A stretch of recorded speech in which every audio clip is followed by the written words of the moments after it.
Kebetulan karena hobi saya itu juga menulis, saya berpikir itu ingin waktu itu mendirikan semacam percetakan besar dan juga sekaligus penerbit kan gitu kan.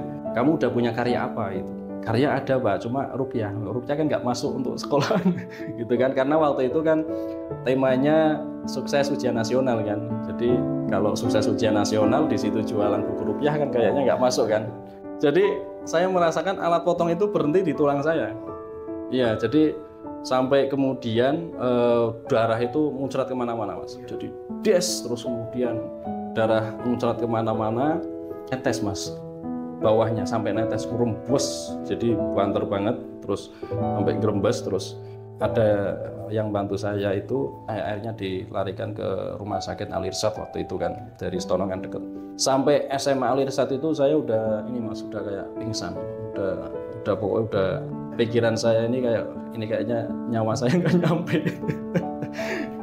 Dari buku karya saya itu mas yang tersebar, akhirnya banyak teman-teman itu yang tertarik ingin menerbitkan buku gitu. Dari situ terus kemudian ada teman pengen diterbitkan, terus kemudian nambah lagi, ada lagi dan seterusnya sampai kemudian mulai berkembang. Kadang satu terbitan itu sampai cetak itu 500 eksemplar, 1000 eksemplar pernah.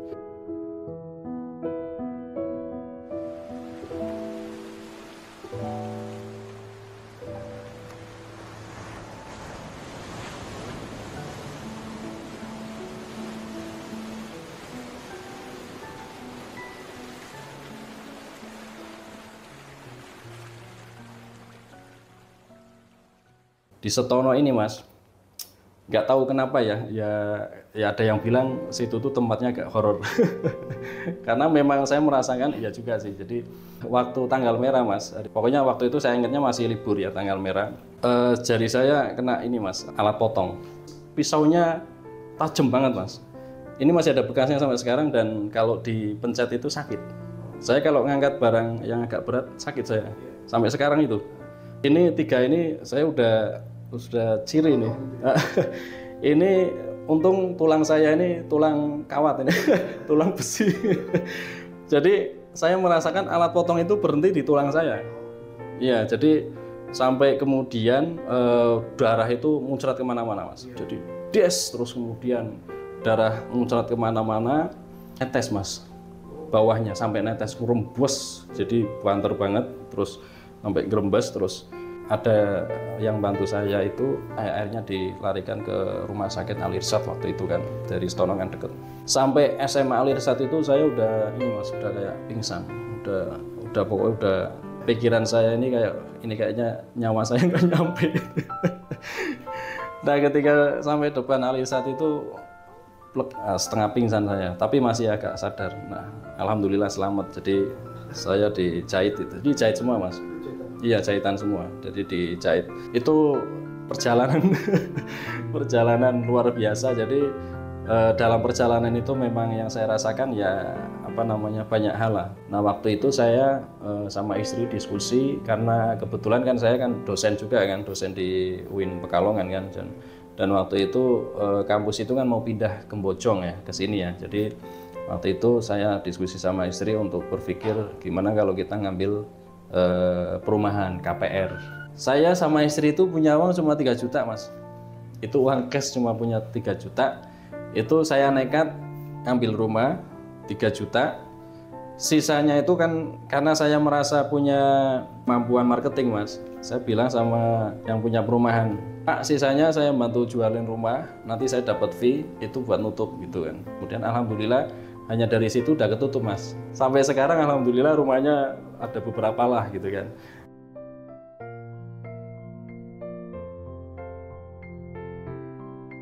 Nah mulai berkembang pesat itu mas ketika pandemi mas. Jadi awal pandemi saya memang merasakan agak turun, tapi cuma sebentar mas. Nah ketika mulai beberapa bulan setelah pandemi itu naik mas.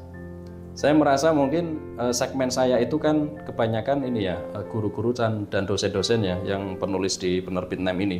Saya merasakan mungkin di pandemi itu yang dosen ataupun guru yang sebelumnya tidak sempat menulis, itu mereka akhirnya sempat menulis. Mungkin seperti itu ya. Nah itu betul-betul melonjak Mas.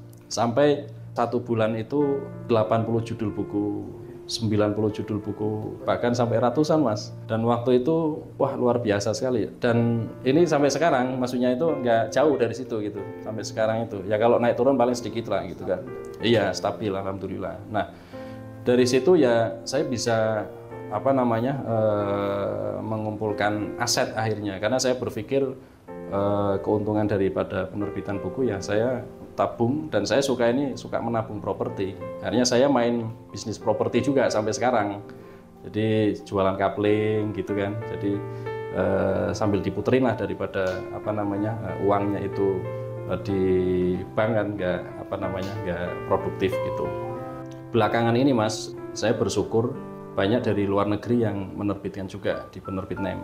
Sebagian itu ada yang memang orang Indonesia yang di luar negeri, dan ada beberapa teman saya yang di luar negeri. Ada dari Timor Leste, terus kemudian ada dari Singapura, ada Brunei Darussalam, terus kemudian ada dari Malaysia, terus ada kumpulan tenaga kerja dari Indonesia yang mereka di Jepang, punya komunitas, terus kemudian mereka menerbitkan buku ya. Terus kemudian yang dari Korea Selatan juga ada, dari Jerman juga ada Mas, dari Jerman, dari Afghanistan ada, terus kemudian ada dari Arab Saudi, terus yang kemarin terakhir dari Cina. Itu yang teman-teman saya itu rata-rata pakai bahasa Arab.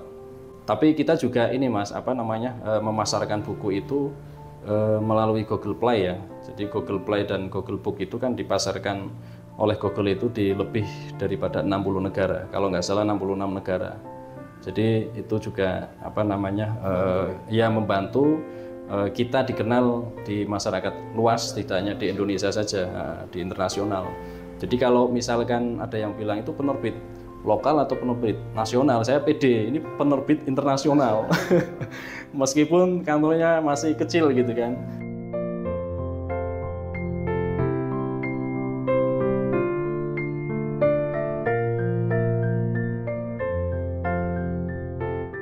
Satu buku yang menjadikan saya berani mendirikan perusahaan itu bukunya Ibu Santosa. Ya, Ibu Santosa itu di situ kan ilmunya itu ilmu nekat ya. Ilmu nekat. Jadi saya nekat aja Mas. Jadi nekat mendirikan perusahaan. Waktu itu saya tidak berpikir sulit atau enggaknya gitu. Yang penting saya jalani aja dulu. Ya memang di perjalanan itu saya mendapatkan beberapa kesulitan, tapi dengan kesulitan itu kan pada akhirnya saya mendapatkan banyak pelajaran, banyak ilmu. Menurut saya ilmu bisnis itu bukan ilmu teori, tapi ilmu praktek. Nah, ketika kita mempraktekkan dalam perjalanan itu kita akan mendapatkan ilmu. Bahkan alhamdulillah ada beberapa yang alumni dari jurusan ekonomi itu yang ketika mau membuka bisnis justru datang ke saya untuk konsultasi gitu. Ya, karena kan beda ya, jadi ilmu praktek dengan ilmu teori itu di lapangan seperti apa gitu. Ada lagi Mas ya buku-buku yang punyanya Anthony Robbins ya, terus kemudian juga Pak Jamil Azaini itu yang buku On itu ya, itu saya baca sampai habis itu, sampai tuntas. Nah di buku On itu kan di situ ada passion. Nah saya mantep juga di situ. Ketika saya membaca bukunya Pak Ipo Santosa itu kan hanya nekat untuk mendirikan perusahaan, tapi nggak jelas perusahaannya apa.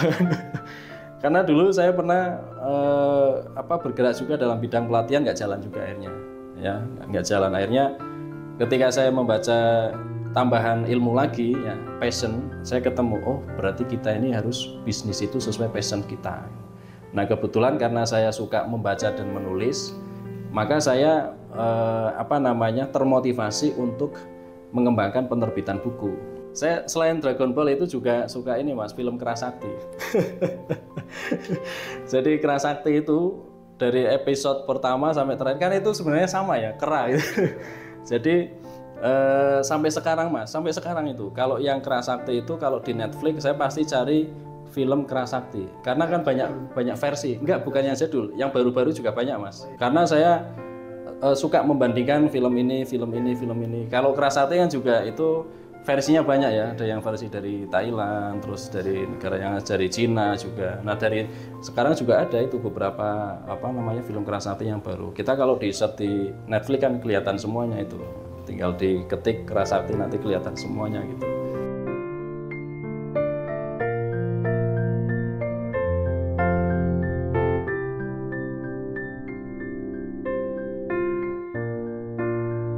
Ketika kita ingin menulis itu, inspirasi itu ada beberapa arah ya. Satu dari kita membaca.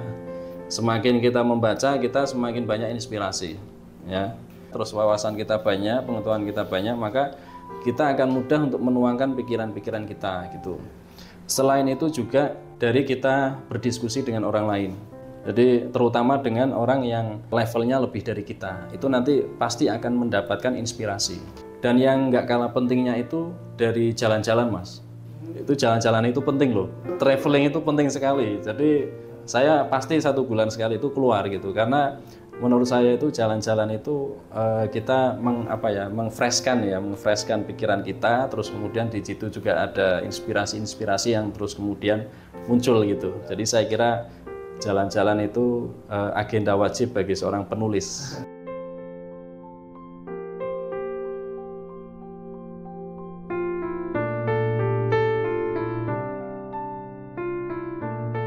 Visi misi penerbit NEM, kita tetap berkomitmen untuk bagaimana masyarakat itu mereka punya karya sendiri. Kalau kamu ingin mengenal dunia, bacalah buku. Tapi kalau kamu ingin dikenal dunia, tulislah buku. Gitu. Yang paling utama adalah kita mengikuti tuntutan untuk digitalisasi, Mas. Nah itu PR buat penerbit NEM karena sementara ini kan kita masih menginduk ke Google ya. Jadi di Google sendiri itu kan harga itu 50% sendiri udah diminta sama Google. Nah kalau kita ini punya marketplace yang khusus untuk e-book itu kan 100% bisa kita ambil dan kita bisa memberikan royalti untuk penulis lebih banyak lagi gitu. Kalau teman-teman ingin sukses, terutama ingin kaya ya, mau nggak mau itu harus jadi pengusaha. Mau jadi guru kayak mau jadi dosen atau mau jadi profesi lain, jadi karyawan itu setidaknya harus punya usaha meskipun kecil-kecilan. Karena hasil usaha, hasil dagang itu insya Allah kalau kita menjadi pedagang yang jujur gitu kan, hasilnya itu insya Allah berkah. Apalagi Rasulullah itu kan, beliau pernah bersabda bahwa 9 dari 10 pintu rezeki itu kan dari simpul perdagangan. Jadi ya kalau pengen kaya ya harus berusaha, harus dagang, harus menjadi seorang pebisnis gitu. Nah terus kemudian bisnisnya apa? Bisnisnya ya harus sesuai dengan passionnya. Harus sudah mulai dari sekarang gitu, nggak boleh nanti-nanti. Karena kalau bisnis itu kan sampai ke titik kesuksesan itu kan butuh proses. Jadi jangan nunggu nanti gitu, nunggu sekarang aja gitu. Kalaupun nanti di tengah perjalanan kita menerima kesulitan-kesulitan dan sebagainya, lewati aja. Karena kita semuanya ini kan punya jatah kegagalan gitu Mas. Nah habiskan jatah kegagalan itu di waktu muda, jangan nunggu nanti. Sampai kemudian kita usia 35, kita usia 40 tahun, kita sudah menikmati hasil jerih payah kita.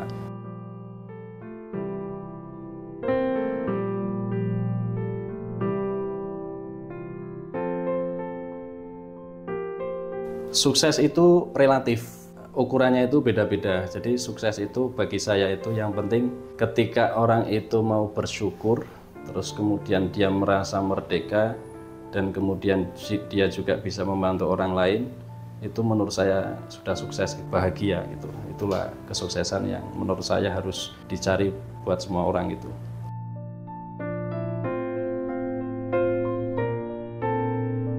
Saya Muhammad Nasruddin, Direktur Penerbit NEM.